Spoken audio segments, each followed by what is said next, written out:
Euskal Herriko Unibertsitateak Bizkaiko Foru Aldundiari eskaini dion urrezko domina jaso du Jose Luis Bilbao Bizkaiko aldun nagusiak. Aldundiak Bizkaiko kampusari eta EHUri emandako laguntzarengatik hartu du Bilbaok ikur hori. Izan ere, elkarlanean aritu dira azken urteotan bi erakundeak eta horren adibide dira besteak beste Leioako irakasle eskola, Plentziako itsas biologiako estazioa eta zientziaren zabalkundea katedra.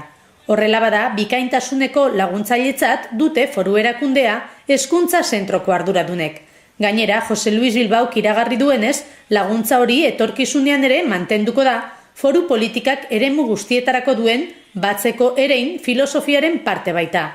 Jose Luis Bilbaok bizkaitar guztiei eskaini die Euskal Herriko Unibertsitateak Bizkaiko Foru Aldundiari egindako aitorpena. Herritarrei zuzendu die halaber, gaur egungo egoera ekonomikoaren aurreko esperantza mezua. Bere esanetan, inork ere ez daki krisiak zenbat iraungo duen, baina argi dauka Bizkaiko gizartea eta Euskal gizartea krisitik irtengo direla arinago edo beranduago.